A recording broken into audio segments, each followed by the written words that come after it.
नमस्कार मित्रहो, आज आपण BA द्वितीय वर्षातील हवामानशास्त्र क्लायमेटॉलॉजी या पेपरचा भूगोलामधील या पेपरचा आपण अभ्यास करणार आहोत। मित्रहो, आपण मागील तासामध्ये हवामानशास्त्राचं असणारं महत्त्व या ठिकाणी बघितलं। हवामानशास्त्राचं मानवी जीवनाच्या दृष्टिकोनातून व मानवी व्यवसायाच्या दृष्टिकोनातून हवामानशास्त्र किती महत्त्वाचं आहे हे आपण पाहत होतो। आणि मग यामध्ये आपण पाहिले की कृषी, मासेमारी, कारखानदारी किंवा उद्योगधंदे, ऊर्जा, व्यापार आणि वाणिज्य, त्याचबरोबर हवामानाचे प्रकार, माहिती व दळणवळण, त्याचबरोबर स्वच्छ पाणी आणि स्वच्छ हवा आणि हवामानाचे प्रकार या सर्वांचा जर विचार केला तर मित्रहो, आपल्याला असं दिसून येतं की या सर्व क्रिया असेल किंवा सर्व जे काही घटक आहे या घटकांमध्ये, आणि हे सर्व घटक मानवाच्या जीवनाच्या दृष्टिकोनातून अत्यावश्यक स्वरूपाचे आहे। यामध्ये हवामान शास्त्राच्या अभ्यासाचं महत्त्व हे अधिक मोठ्या प्रमाणात असलेलं आपल्याला दिसून येतं। तर मित्रहो, हे तर आपण बघितलेलंच आहे। याशिवाय हवामानशास्त्राचं महत्त्व कोणकोणत्या बाबीमध्ये आपल्याला अधिक प्रमाणामध्ये दिसून येतं, त्यामध्ये प्रामुख्यानं आपण पाहतोय की पर्यावरणीय ऱ्हास असेल,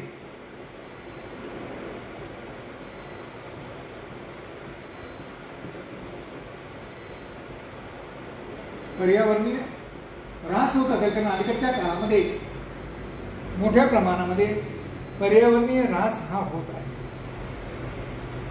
आणि पर्यावरणीय ऱ्हासाच्या संदर्भामध्ये जर आपण बघितलं तर पर्यावरणीय ऱ्हास टाळण्यासाठी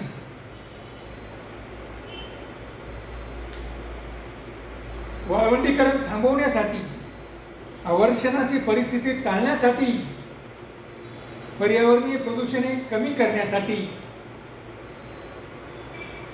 व त्यासंबंधी काही उपाययोजना करण्यासाठी आपल्याला हवामानशास्त्राचा अभ्यास करणं आवश्यक आहे। कारण हवामानशास्त्राच्या अभ्यासातूनच आपण या सर्व बाबी टाळू शकतो किंवा सर्व बाबी शक्य तितक्या आपण कमी करू शकतो। म्हणजे मित्रहो, आपल्याला असं दिसेल की पर्यावरणीय ऱ्हास, कारण पर्यावरणीय ऱ्हास झाला तर मानवाच्या जीवनाला धोका निर्माण होतोय। संपूर्ण सजीव सृष्टीला अलीकडच्या काळामध्ये एक धोका निर्माण झालेला आहे।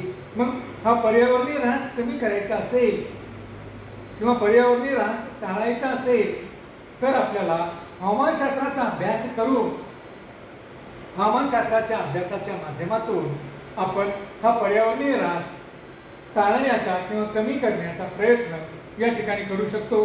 म्हणून पर्यावरणीय ऱ्हासाच्या संदर्भात हवामानशास्त्र हे एक अतिशय महत्त्वाचे शास्त्र असलेलं आपल्याला दिसतं। हवामानशास्त्राचा अभ्यास हा अतिशय महत्त्वाचा असलेला आपल्याला दिसतो। साधारणतः आपण जर बघितलं की अलीकडच्या काळामध्ये वाळवंटीकरण होत आहे। मग वाळवंटीकरण आपल्याला जर कमी करायचं असेल तर त्या ठिकाणी आपल्याला वृक्ष लागवड करणं आवश्यक आहे। आणि ज्यावेळेस आपण हवामानशास्त्राचा अभ्यास करतो त्यावेळेस आपल्या लक्षात येतं की इथं वाळवंटीकरण होण्याची काय कारणं आहेत आणि मग ही कारणं आपण पूर्ण करण्याचे काम करतो। उपाययोजना त्या ठिकाणी वाळवंटीकरण कमी करण्यासाठी किंवा वाळवंटीकरण थांबवण्यासाठी कशा पद्धतीच्या उपाययोजना या ठिकाणी आपल्याला करता येईल हे बघण्याचं काम आपण करत असतो। आपण जर बघितलं मित्र होतं, आपल्याला असं दिसेल की राजस्थानमध्ये जे काही वाढणारं वाळवंट आहे हे कमी करण्यासाठी भारत सरकारने, भारत शासनानं त्या ठिकाणी मोठ्या प्रमाणात वृक्ष लागवड करण्याचा प्रयत्न त्या ठिकाणी केलेला आहे किंवा मोठ्या प्रमाणात त्या ठिकाणी वृक्ष लागवड चाललेली आहे। आणि मग आपण पाहतोय की अगदी अलीकडच्या काळामध्ये त्या ठिकाणी वृक्ष लागवड केल्यामुळे काही प्रमाणात राजस्थानचं जे काही वाढणारं वाळवंट आहे इतर प्रदेशाच्या अनुषंगानं ते आता थांबलेलं आहे, काही प्रमाणात कमी होत आहे। म्हणजे वाळवंटीकरणावर उपाय या ठिकाणी आपण हवामानशास्त्राच्या अभ्यासातून या ठिकाणी शोधलेला आहे। त्याचबरोबर अवर्षणाची परिस्थिती जर वारंवार एखाद्या प्रदेशामध्ये निर्माण होत असेल तर ही अवर्षण परिस्थिती निर्माण होण्यामागची कारणं काय आहेत ही कारणं शोधली जातील आणि मग शोधून त्यावर उपाययोजना केल्या जातात. किंवा अवर्षणाची परिस्थिती आहे म्हणजेच त्या ठिकाणी जे काही पाणी वाहून जात आहे त्या प्रदेशातील ते पाणी थांबवण्यासाठी वेगवेगळ्या प्रकारच्या उपाययोजना आपण करू शकतो. किंवा त्या ठिकाणी एकंदर त्या लोकांना कमीत कमी पाणी वापराच्या संदर्भामध्ये सूचना आपण त्या ठिकाणी देऊ शकतो. किंवा कमी पावसामध्ये येणारे पिकं कोणती आहेत ती पिकं आपण या हवामानशास्त्राच्या अनुषंगानं हवामानशास्त्राचा अभ्यास करून आपण पाहतो की तिथं पर्जन्याची सरासरी किती आहे. मग या पर्जन्याच्या सरासरीमध्ये त्या लोकांचा आर्थिक व्यवसाय बंद पडला नाही पाहिजे. मग यासाठी कमी पावसामध्ये येणाऱ्या पिकांचा शोध आपण या ठिकाणी घेऊ शकतो. म्हणजेच नवीन नवीन उपाययोजना करण्यासाठी आपल्याला हवामानशास्त्राचा अभ्यास या ठिकाणी करणं आवश्यक ठरतं. किंवा हवामानशास्त्राच्या अभ्यासातूनच आपण पर्यावरणाचा ऱ्हास जो होत आहे तो टाळण्याचा किंवा थांबवण्याचा किंवा कमी करण्याचा प्रयत्न या ठिकाणी आपण करू शकतो. तर मित्रहो, अशा पद्धतीने जर आपण बघितलं की पर्यावरण प्रदूषण असेल, पर्यावरणीय प्रदूषण कमी करण्यासाठी आपण पाहतोय की पर्यावरण प्रदूषण दिल्लीसारख्या शहरांमध्ये जर आपण बघितलं तर मोठ्या प्रमाणात पर्यावरणीय प्रदूषण आढळतं आणि मग हे प्रदूषण कमी करण्यासाठी निश्चित वेगवेगळ्या प्रकारच्या उपाययोजना या दिल्लीसारख्या शहरांमध्ये आपल्याला केल्या गेलेल्या दिसून येतात. म्हणजेच उपाययोजना करण्यासाठी, कारण पर्यावरण योग्य राहील, वातावरण जर योग्य असेल तरच सजीव या ठिकाणी तग धरू शकणार नाही. जर पर्यावरणच प्रदूषित झालं किंवा प्रामुख्याने वारंवार अवर्षण येत गेली किंवा वाळवंटीकरणच वाढलं तर मानवाचं जीवन जगणं हे कठीण होणार आहे. आणि पृथ्वी हा एकमेव असा ग्रह आहे की ज्या ग्रहावर या ठिकाणी मानवाचं अस्तित्व आहे. आणि मग हे मानवाचं अस्तित्व जर आपल्याला टिकायचं असेल आणि पर्यावरणीय ऱ्हास जर थांबवायचा असेल तर निश्चित आपल्याला हवामानशास्त्राच्या अभ्यासातून हे शक्य होईल. कारण हवामानशास्त्राचा अभ्यास केला तर त्यावरील उपाययोजना काय आहे, प्रत्यक्ष उपाययोजना काय आहे, या उपाययोजना आपल्याला करता येतील. आणि उपाययोजना करून मग या ठिकाणी आपण पर्यावरणाचा ऱ्हास थांबवू शकतो, कमी करू शकतो किंवा टाळू शकतो.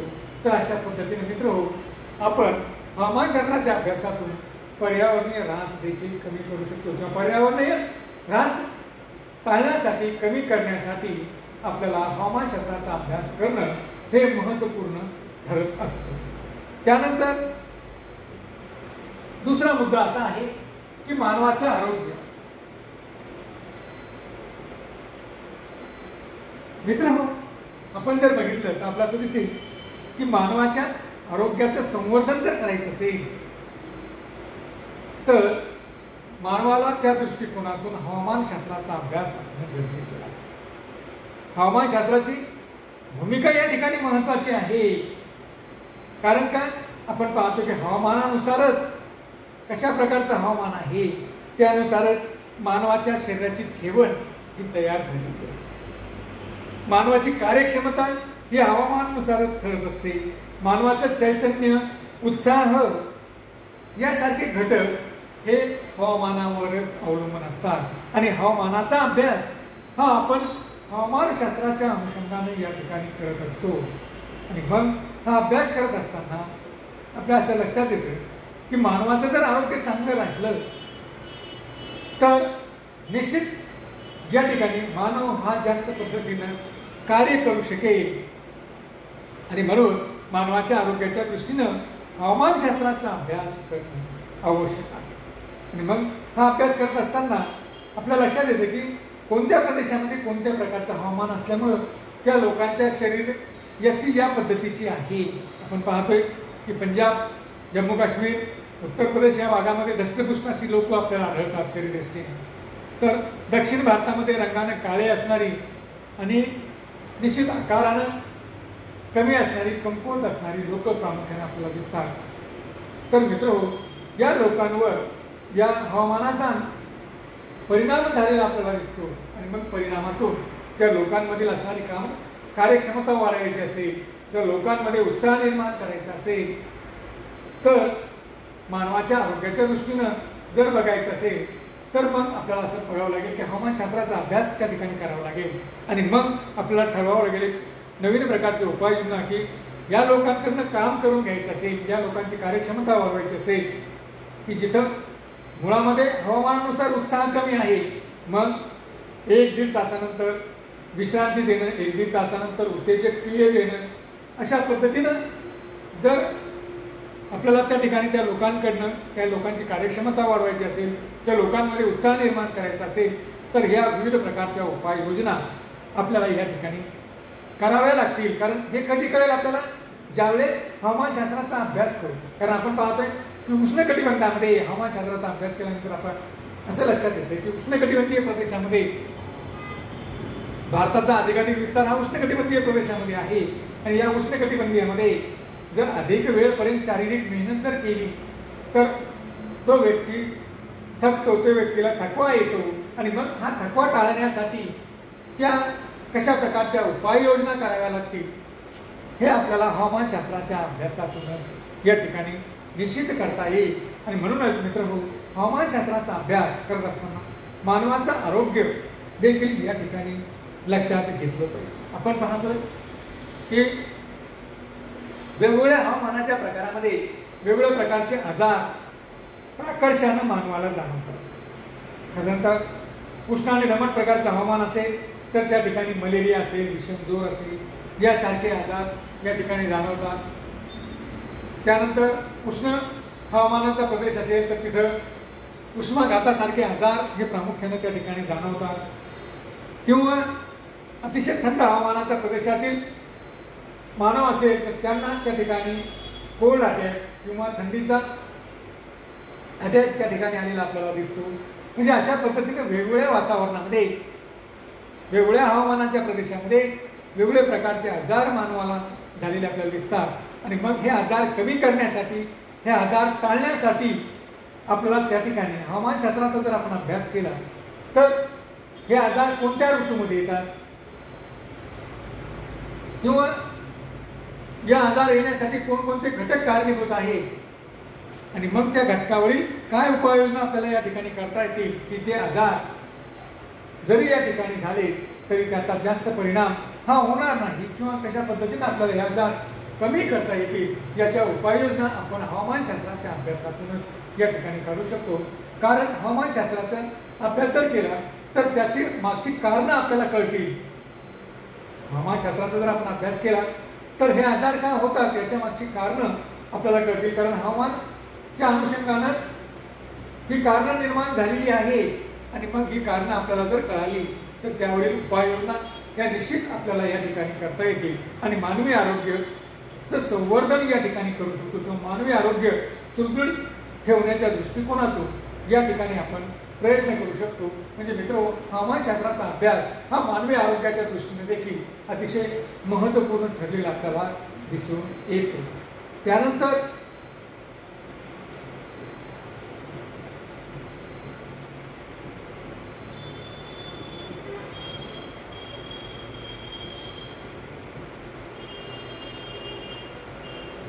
पुढचा भाग आहे किंवा पुढचा आपला मुद्दा आहे तो आहे वने.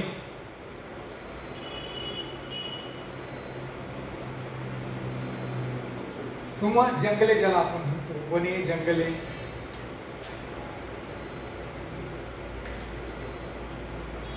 वनांना किंवा जंगलांना पर्यावरणामध्ये अतिशय महत्त्वाचं स्थान आहे. कारण आपण जर हवामानशास्त्राचा अभ्यास करत असेल तर आपल्याला लक्षात येईल की जंगले किंवा वने हे पर्यावरणामध्ये किंवा हवामानामध्ये प्रामुख्याने तापमान सम ठेवण्याचे काम करतात. त्याचबरोबर हवामानशास्त्राचा अभ्यास करत असताना आपल्या लक्षात येते की वनाच्या माध्यमातून पर्यावरणामध्ये ऑक्सिजनचा पुरवठा हा होत असतो. वातावरणामध्ये ऑक्सिजनचा पुरवठा होत असतो तर कार्बन डायऑक्साईड शोषून घेण्याचे काम ही वने किंवा पर्यावरण करत असते. त्याचबरोबर वने जमीन मृदा ही धरून ठेवण्याचे काम त्या ठिकाणी करत असते, कारण मृदा धरून ठेवली तर मृदेची सुपीकता त्या ठिकाणी टिकून राहते, नाहीतर मृदा ही जी काही मृदा आहे ही पाण्याच्या प्रवाहाबरोबर समुद्राला जाऊन मिळते. आणि त्यामुळं निश्चित या ठिकाणी असणारे जे काही मानवाचे व्यवसाय आहेत, मग तो कृषी व्यवसाय असेल तर त्या कृषी व्यवसायावर विपरीत परिणाम झालेला आपल्याला दिसतो. म्हणजे वने ही अतिशय महत्वाची आहे. आणि ही जी काही वने आहे मित्रहो, ही वने प्रामुख्यानं हवामानावर अवलंबून असलेली आपल्याला दिसते. जशा प्रकारचं हवामान असेल तशा प्रकारची वने ही आपल्याला संपूर्ण पृथ्वीवर आढळलेली आपल्याला दिसतात. जर विषुववृत्तीय प्रदेशाचा विचार केला तर तिथे सदाहरित अशी विषुववृत्तीय अरण्य आपल्याला दिसतात. मोसमी हवामानाच्या प्रदेशामध्ये आलो किंवा उष्ण आणि दमट हवामानाच्या प्रदेशात आलो तर त्या ठिकाणी आपल्याला उष्ण आणि दमट हवामानाच्या प्रदेशामध्ये सदाहरित प्रकारची वनं आपल्याला आढळतात. मोसमी हवामानाच्या प्रदेशात आलो तर मोसमी वने, पानझडी वने आपल्याला आढळतात. थंड हवामानाच्या प्रदेशात आपण जर गेलो तर सूचीपर्णी अरण्य आपल्याला दिसून येतात किंवा सूचीपर्णी वने आपल्याला दिसतात. तर वाळवंटी प्रदेशामध्ये जर आपण गेलो तर कुरट्या प्रकारची वने आणि झुडपे हे प्रामुख्याने आपल्याला त्या ठिकाणी दिसून येतात. तर मित्रहो, अशा प्रकारची ही जी काही वने आहेत ही वने पर्यावरणाच्या दृष्टिकोनातून महत्वाची आहे. कारण शास्त्रज्ञांनी असं म्हटलं आहे की ज्या प्रदेशामध्ये 33% वनं आहेत, कारण 33% जर वनं असतील तर तेथील पर्यावरण हे मानवी जीवनाच्या अनुषंगाने सुदृढ अशा प्रकारचं आहे. मानवी जीवनाच्या अनुषंगानं अनुकूल प्रकारचं पर्यावरण त्या ठिकाणी आहे. म्हणून 33% वनाचं आच्छादन हे पृथ्वीवर प्रत्येक भागामध्ये असणं आवश्यक आहे. परंतु मित्र, आजच्या काळामध्ये जर आपण बघितलं तर आपल्याला असं दिसेल की मोठ्या प्रमाणात जंगलतोड झालेली आहे. मोठ्या प्रमाणात वनस्पतीची कटाई या ठिकाणी करण्यात आलेली आहे. या वनांची कटाई या ठिकाणी करण्यात आलेली आहे.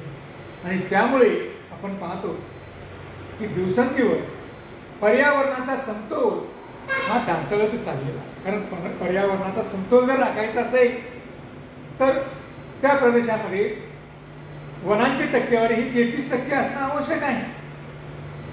परंतु आता काय होऊ लागलंय की आपण मोठ्या प्रमाणात वनांची कटाई केलेली आहे, जंगलतोड केलेली आहे, वनांची तोड या ठिकाणी केलेली आहे. आणि त्यामुळं आपल्याला पर्यावरणाचा समतोल ढासळताना आपल्याला दिसतो. आणि मग आपण पाहतो की आपण केलेल्या या कार्यामुळे, आपण वनांसंदर्भात निष्काळजीपणाने वागल्यामुळे वनक्षेत्र मोठ्या प्रमाणात कमी झालेले आहे. आणि त्यामुळे प्रामुख्याने आपण पाहतोय की काही भागात प्रचंड अशा दुष्काळ पडत आहे, तर काही भागामध्ये अतिवृष्टी देखील होत आहे. आणि अतिवृष्टी झाल्यामुळे त्या भागातील असणारी सुपीक मृदा, कारण वने काय करत होती की त्या मृदेला धरून ठेवण्याचे काम करत होती, परंतु अतिवृष्टी झाली की पाण्याच्या प्रवाहाबरोबर सुपीक अशी मृदा देखील या ठिकाणी वाहून जाते. कारण सुपीक अशी मृदा तयार होण्यासाठी हजारो वर्षाचा कालखंड या ठिकाणी लागतो. आणि अशी ही सुपीक मृदा जर पाण्याच्या प्रवाहाबरोबर वाहून गेली तर निश्चित कृषीचं भवितव्य, कृषीतून होणारं उत्पादन हे कमी झालेलं आपल्याला दिसतं. म्हणजेच प्रचंड प्रमाणात अन्नधान्याचे किंवा जे काही अवर्षणसारखे दुष्काळ या ठिकाणी पडू लागलेले आपल्याला दिसतात. आणि मित्र, त्यामुळं आपण पाहतोय की पृथ्वीच्या कमाल आणि किमान तापमानामध्ये देखील वाढ होत आहे. कमाल तापमान देखील वाढलेलं आपल्याला दिसतंय. आणि त्याचा परिणाम म्हणून मग अवर्षण पडणं, अतिवृष्टी होणं, वादळे निर्माण होणं यासारख्या समस्या आपल्याला अलीकडच्या काळामध्ये जाणवू लागलेल्या आहेत. आणि मग या समस्या ज्या काही जाणवू लागल्या आहेत, या समस्या कशा पद्धतीनं या समस्यांपासून, या समस्यांचा उपाययोजना या ठिकाणी करायच्या असेल तर आपल्याला हवामानशास्त्राचा अभ्यास करावा लागतो. आणि हवामानशास्त्राच्या अभ्यासातून आपल्या लक्षात येतं की आपण जी काही वनांची कटाई केलेली आहे मोठ्या प्रमाणात, जंगलांच्या संदर्भात आपण निष्काळजीपणाने वागलेलो आहोत, तर आता आपल्याला वृक्ष लागवड करणं, जंगल वाढवणं हे आवश्यक आहे. हे आपल्याला हवामानशास्त्राच्या अभ्यासातून या ठिकाणी कळतं. मग आपण हवामानशास्त्राचा अभ्यास केला की मग वारंवार दुष्काळ का पडतात, वारंवार चक्रीवादळं काय येतात, वारंवार पर्जन्यवृष्टी काय वेगवेगळ्या प्रदेशामध्ये जास्त प्रमाणात होऊ लागले, ढगफुटीसारखे प्रकार अलीकडच्या काळामध्ये का वाढले, आणि दिवसेंदिवस पृथ्वीचं असणारं तापमान, वातावरणाचं जे काही तापमान आहे हे दिवसेंदिवस का वाढत आहे, या मागची कारणं जर आपण हवामानशास्त्राच्या अभ्यासाच्या माध्यमातून शोधली तरच त्यावर आपल्याला उपाययोजना करता येतील. आणि उपाययोजना जर केली तरच पर्यावरणाचं समतोल राखेल, आणि अशा समतोल असणाऱ्या पर्यावरणामध्येच मानव आपलं जीवन जगू शकेल. त्यानंतर अगदी शेवटचा मुद्दा आहे आपला, तो म्हणजे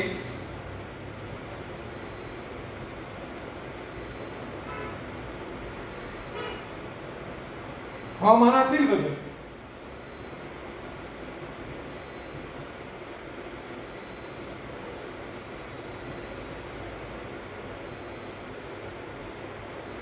हवामानातील बदल मित्र हो, अगदी आपण वनाच्या संदर्भात ज्यावेळेस विचार करत होतो त्यावेळेस मी तुम्हाला सांगितलं की एकंदर आता हवामानामध्ये बदल होत आहे, आणि हे जे काही हवामानामध्ये बदल होत आहे या मागची कारणं कोणती आहे, हे कारण शोधण्यासाठी आपल्याला हवामानशास्त्राचा अभ्यास या ठिकाणी करणं महत्त्वपूर्ण ठरत असतं.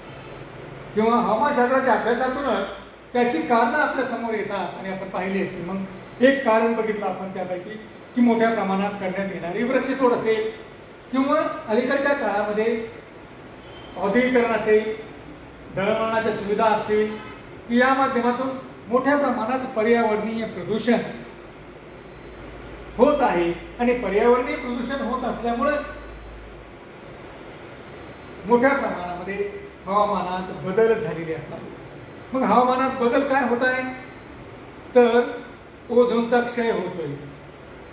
हा ओझोन काय आहे, तर ओझोन हा असा वायू आहे की पृथ्वीचं वातावरणामध्ये, पृथ्वीचं किंवा पृथ्वीवरील असणाऱ्या सजीव सृष्टीचं सूर्यापासून येणाऱ्या अतिनील सूर्यकिरणांपासून संरक्षण करण्याचे काम हा ओझोन वायू करतोय. आणि याचा जर क्षय झाला तर ती सूर्यकिरण जी प्रखर अशी अतिनील स्वरूपाची सूर्यकिरण आहे ती पृथ्वीच्या पृष्ठभागावर येतील, आणि पृथ्वीच्या पृष्ठभागावर आल्यानंतर जे काही सजीव या ठिकाणी आहे त्या सजीवांवर त्यांचा घात होईल. सजीवांवर विपरीत परिणाम हा या अतिनील सूर्यकिरणांचा होईल, आणि हळूहळू ही सजीव सृष्टी नष्ट होण्याच्या मार्गाकडे लागली. म्हणून बघा की हवामानाच्या अभ्यासातून आपल्याला असं लक्षात आलंय की इथं ओझोनचा थरच कमी होतोय, ओझोनचा क्षय होतोय. त्याचबरोबर अलीकडच्या काळामध्ये जर हवामानाचा आपण अभ्यास केला तर आपल्याला असं दिसू लागलं की तापमानामध्ये वृद्धी होत आहे. हवामानशास्त्राचा जर आपण अभ्यास केला तर आपल्याला असं दिसू लागलंय की जगातील एकूण जागतिक तापमानामध्ये वाढ होत आहे. आणि ही जागतिक तापमानामध्ये वाढ होण्यामागची कारणं काय आहेत, तर पर्यावरण प्रदूषण आणि वृक्षतोड यासारखी जी काही कारणं आहेत, ही कारणं या ठिकाणी महत्वाची आहेत. आणि मग आपण पाहतोय की पर्यावरणातील प्रदूषणामुळे मोठ्या प्रमाणात जागतिक तापमानामध्ये वाढ होत आहे. आणि जागतिक तापमानामध्ये वाढ झाल्यामुळे वेगवेगळ्या आपत्तींना की ज्या आपत्ती अगोदरच्या काळामध्ये विशिष्ट प्रकारच्या हवामानामध्ये येत नव्हत्या त्या देखील आपत्तींना आता जगाला तोंड द्यावं लागत आहे. आपण पाहतोय की आपल्याकडे वादळे ही फार कमी येत होती, परंतु अलीकडच्या काळामध्ये वर्षभरामध्ये 7 ते 8 वादळं या ठिकाणी येत जातात. ऋतुमानाचा कालावधी आपल्याकडे बदललेला आहे. काही वेळेस अचानक जास्त पाऊस त्या ठिकाणी पडतो, तर मराठवाड्यासारख्या भागामध्ये आपण पाहतोय आजही पर्जन्य अतिशय कमी प्रमाणात पडलेलं आहे. आज या ठिकाणी अवर्षणाची स्थिती निर्माण झालेली आहे, पिण्याच्या पाण्याचा प्रश्न या ठिकाणी आज निर्माण झालेला आहे. म्हणजे हे जे काही प्रश्न निर्माण झालेले आहे हे कशामुळे निर्माण झालेले आहे, तर हवामानामध्ये जो काही बदल झालेला आहे, जगातील तापमानामध्ये जे काही वाढ झालेली आहे, बदल होऊन काय झालेला आहे, जगातील तापमानामध्ये वाढ झाली आणि जागतिक तापमानामध्ये वाढ झाल्यामुळे या ठिकाणी या प्रदेशातील असणाऱ्या हवामानामध्ये तो बदल आपल्याला दिसतोय. म्हणजे पर्जन्याचं प्रमाण या ठिकाणी आपल्याला अजून अर्ध्यापेक्षा जास्त पावसाळा संपलेला असून सुद्धा या ठिकाणी पाऊस पाण्या मानवाला किंवा सजीव जीवनाला पाण्याची समस्या अलीकडच्या काळामध्ये या प्रदेशात आपल्या प्रदेशामध्ये भासू लागलेली आपल्याला दिसून येते. तर मित्रहो, यासारखे महत्त्वाचे प्रश्न या ठिकाणी निर्माण होतात आणि मग आपल्याला जर पुढील काळामध्ये याहीपेक्षा भयंकर असे धोके निर्माण होणार आहे, मग ते धोक्यांची संभाव्य तीव्रता लक्षात घेण्यासाठी, त्या धोक्यांपासून वाचण्यासाठी काय उपाययोजना करता येतील, हे आपल्याला कोणकोणते धोके पुढच्या काळामध्ये निर्माण होतील याचा अभ्यास प्रामुख्यानं किंवा याची एकंदर अंदाज करण्यासाठी आपल्याला हवामानशास्त्राचा अभ्यास या ठिकाणी करावा लागतो. आणि हवामानशास्त्राच्या अभ्यासातूनच पुढील काळामध्ये येणाऱ्या धोक्यांची ओळख आजच आपण या ठिकाणी करून घेऊ शकतो आणि त्या अनुषंगाने मग पुढील काळामध्ये हे धोके निर्माण होऊ नये म्हणून उपाययोजना हा मानव या ठिकाणी करू शकतो. तर मित्रहो, हवामानातील बदलांचा जर आपल्याला अभ्यास करायचा असेल तर त्यासाठी सुद्धा या ठिकाणी आपल्याला हवामानशास्त्राचा अभ्यास या ठिकाणी करणं महत्त्वाचं ठरत असतं. तर अशा पद्धतीनं हवामानशास्त्राचं असणारं महत्त्व आपण आजच्या तासामध्ये या ठिकाणी बघितलेलं आहे. धन्यवाद.